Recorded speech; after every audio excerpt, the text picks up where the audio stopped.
The 2024 election season is fully upon us.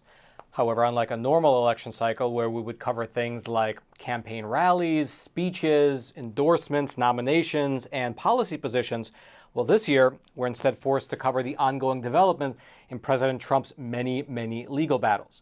And so today, let's do exactly that by heading over to the state of Georgia, where President Trump and 18 of his associates are facing felony RICO charges against them. Now, this woman right here is Ms. Fani Willis, the district attorney of Fulton County, and she is the woman who's actually pushing forward the case against President Trump and his other associates. And besides the massive scandal that she's already facing in relation to her hiring the man who she was allegedly having an affair with to lead the prosecution against President Trump, well, Ms. Fani Willis was hit with some further bad news just 3 days ago. Specifically, articles of impeachment have been filed against her in the Georgia State Assembly. What happened was that last Friday, right before the weekend, House Resolution 872, you can see it up on your screen, it was submitted to the Georgia State Assembly by State Representative Charlize Byrd. She's a Republican.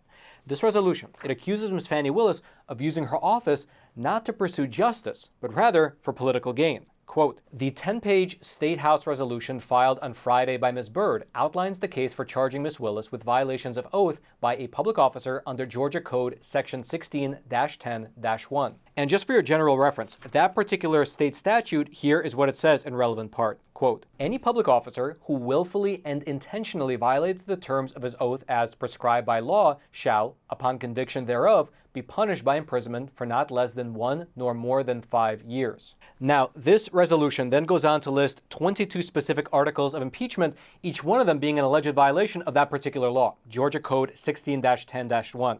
And out of those 22 articles of impeachment, quote, 19 of the impeachment charges are allegations that Ms. Willis's prosecution of President Trump and the 18 other co-defendants under Georgia's organized crime laws was done for the purpose of advancing her political career and so grossly violates her oath of office. Meaning that 19 of these charges, they allege that the RICO prosecution against President Trump is not being done to pursue justice, but rather it's being done for political purposes. And then the other 3 charges, well, they are, you can say, a bit more interesting.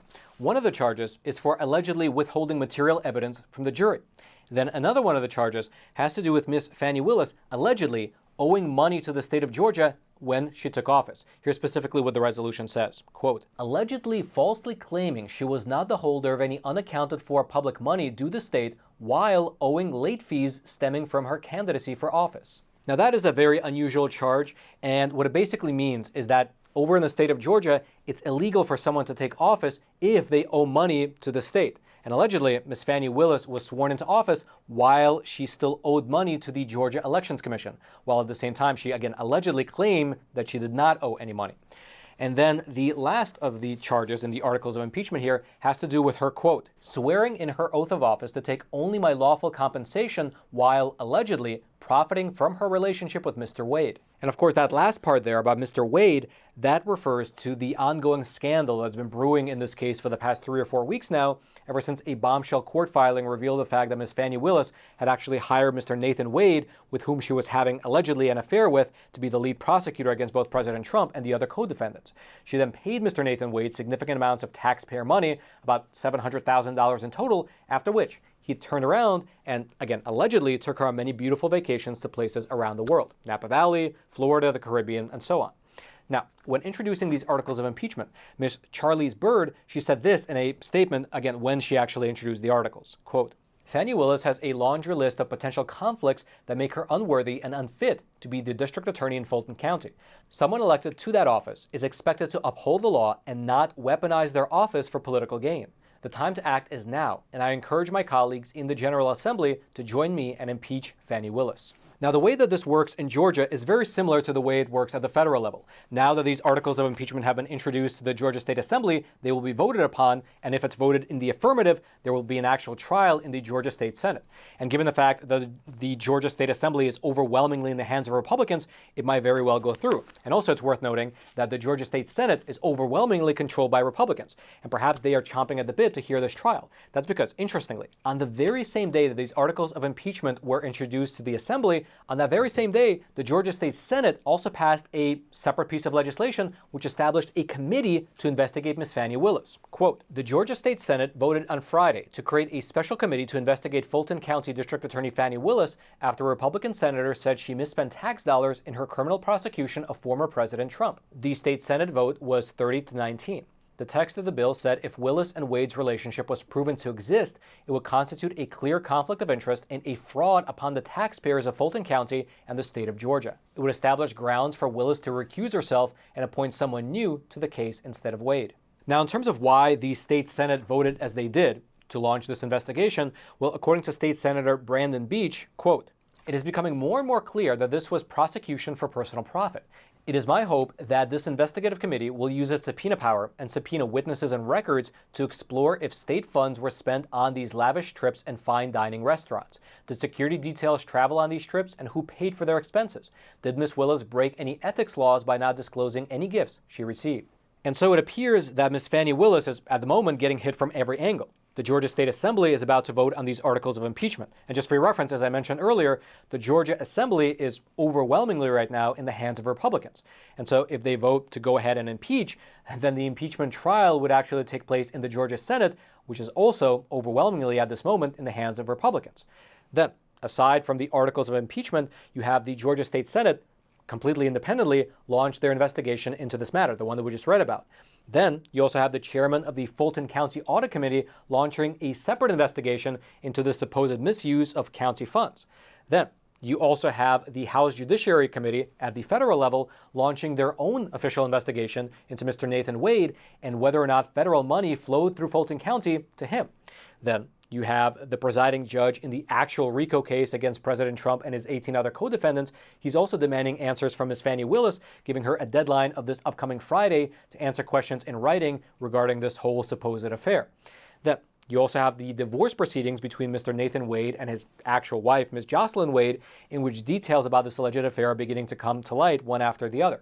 And then after all that, on February 15th of next month, so basically in 2 weeks from now, Ms. Fani Willis will have to give a televised hearing answering questions about this alleged affair in the courtroom in front of the RICO judge.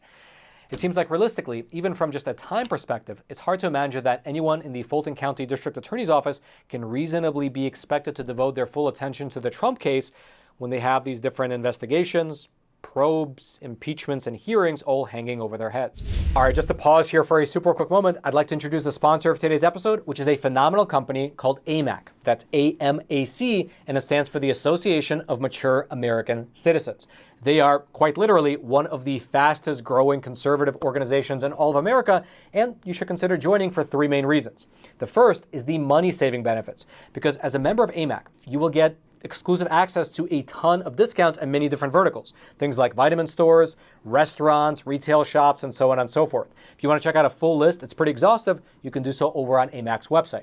The second benefit is that you will get exclusive access to the AMAC magazine. It'll be delivered directly to your doorstep, and it contains phenomenal coverage as well as deep analysis. And then the third benefit, the one that most members say is their favorite, is that AMAC fights for your values over on Capitol Hill.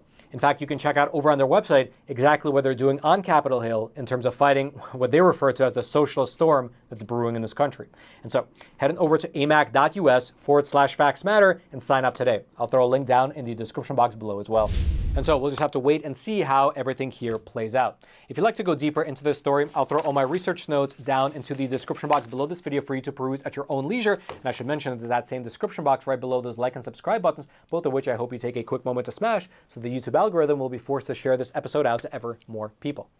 And now lastly, if you're watching this episode and you're thinking to yourself, man, I like this content, I just wish Roman would publish more episodes every single week. Well, you're in luck, because I do. Over on Epoch TV, our awesome no-censorship video platform, I publish anywhere between 1 to 3 exclusive episodes of Facts Matter every single week, usually on topics that are unfortunately too spicy for here on YouTube. And so if you'd like to get access to those exclusive episodes every week, including a huge backlog from the last 3 years, well, now's a great chance to check it out because the Epoch Times is running a great promotional sale. 25 cents a week for 6 full months, which if you do the math, works itself out to just be a single $1 a month. And so if you're indeed tired of all the censorship on this platform, you're tired of all the nonsense from the legacy mainstream news outlets bombarding you, well, perhaps take the sale as an opportunity to try the Epoch Times yourself. For a single $1 a month, you really can't go wrong. The idea is just to get you in the door, get you watching the content, reading the articles, looking at the infographics, the analyses, really getting hooked on the content so that after the 6 months are up, you'll be a subscriber for years or perhaps even decades afterwards. And so if you want to take advantage of that sale, the link will be right there at the top of the description box below. You can just click on that link. It'll take you to the sale page where you can try the Epoch Times. Again, just a single $1 a month. Hope you check it out. And then until next time, I'm your host, Roman from the Epoch Times. Stay informed, and most importantly, stay free.